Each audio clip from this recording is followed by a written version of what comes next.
Hello mga paps, welcome back my vlog na naman. Ayan sa aking video. Ngayon araw ay mayroon tayong kailangan tulungan sa pag-sit up ng kanyang processor. Isang tropa na nagre-request. Hindi niya daw kasi masyado kabisado i-sit up itong kanyang processor na dalawang crossover at isang EQ, isang BIS enhancer. Kung paano pagsasamahin sa isang connection lang yung dalawang niyang crossover na processor. Ayan, so yan ang atin ngayong gagawing sit up sa video ito. Kaya stay tuned lang mga paps. Start na tayo. Ito na mga paps, nandito na tayo sa likuran ng ating mga processor. At dito tayo magsisimulang mag-connect sa ating mixer. Ayan, so dito tayo magko-connect ng out sa ating main out ng ating mixer. Ayan, so unahin natin yung channel 1. Ayan, channel 1 ng mixer. Ang dulo ay papunta sa ating equalizer. Ayan, so mag-i-in tayo sa ating equalizer. Ayan, so ito yung EQ, ito yung DXB at ito yung DBX na crossover natin na isa at ito yung isang crossover natin na alto. So yan, dalawang crossover, pagsasamahin natin sila sa isang connection. Ayan, so balik tayo sa mixer, channel 2. Ayan, so mayroon na tayong channel 2. So ang dulo ay mag-i-in na naman tayo sa ating equalizer. Yan, so ito yung mga setup na hindi sinishare ng mga expert na mga audio tech, no? Kasi ito yung pinakasikreto nila. Kaya bihira-bihira sinishare nito sa mga ibang tropa din natin. Kaya napaka nitong setup na ito. Kasi medyo solid talaga itong setup na to, no? Ayan, so mayroon na tayo sa ating EQ.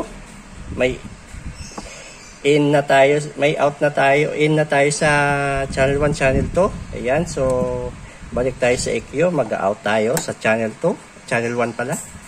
Ayan, so yung dulo niyan ay dito sa ating crossover 1. Yan, kasi dalawa eh. So sa 1 tayo, crossover 1. Ayan. So out sa ating EQ, papuntang crossover 1, in tayo. Ngayon balik tayo sa ating equalizer sa channel 2. Ayan. So mag-out tayo sa channel 2 ng equalizer. So yung dulo niyan ay papunta naman sa ating crossover 2. Ayan, sa pangalawang crossover mga paps. So mag-i-input tayo dyan. Ayan. Ayan, so mag-i-input tayo. So may connection na tayo sa ating dalawang crossover. So kuha ulit tayo ng connection. Ayan. Aha. So ngayon ay dito muna tayo sa ating crossover 1. So dito sa crossover 1 mga paps, no? Yung sa low out, yan, dito tayo sa low, yung out niya, yan, so papunta yan sa ating in sa channel 1 ng DXB, yan, DBX pala, BIS enhancer, yan, so mag-input tayo dyan, yan.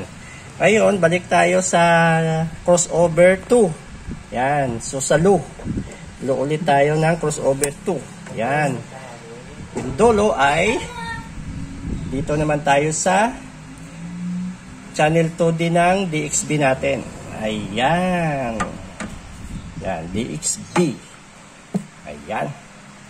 So ngayon, itong kung wala naman kayo BIS enhancer, kung mayroon kayong maximizer, so pwede naman siya. So parang depende lang sa processor mo dito. Kung wala kang BIS enhancer o maximizer, yan. Parang same lang sila ng setup niyan. Yan. Kung maximizer lang yung mayroon kayo. Dahil wala akong maximizer, DXB lang. Yan. Kaya dyan tayo, no? Ngayon, kuha tayo ng mahabang koneksyon.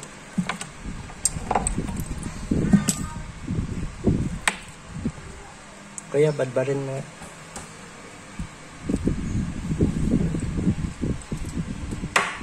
Ayan. So, meron tayong isang koneksyon na XLR. Ayan. So, ngayon, dito tayo sa sub out ng ating DXB. Kukuha ng low. Ayan, low. Yan, ito yung pang sub natin, no? Ayan. Ayan. So, mag-out tayo dyan. Ngayon, ang dulo niyan, mga paps, no? Ito. Yan. So, doon na natin to i-connect sa kung anong amplifier ang gamitin mo na pang subwoofer. Yan. So, isang connection lang. Yung amplifier mo, i-select mo na lang siya sa mono or parallel para isang connection lang. Ayan, ganun lang naman kasimple yan, mga paps. Diba? Oh. So, nakamono tayo sa ating sub out. Ayan. Ngayon, pero yung sa mga processor natin, no, sa dalawang crossover ay naka-stereo lang tayo dito. Kaya puro channel 1 lang yung ginamit natin dito na connection. So, bakante yung ating channel to ng crossover natin. So, yan. May option ka pa dito kung gusto mong i-separate yung mid-high mo. Yan, dito ka magkukunik ng mid-high mo sa channel 2. Yan, di ba? Ngayon, ayan. So, siguro malinaw naman yung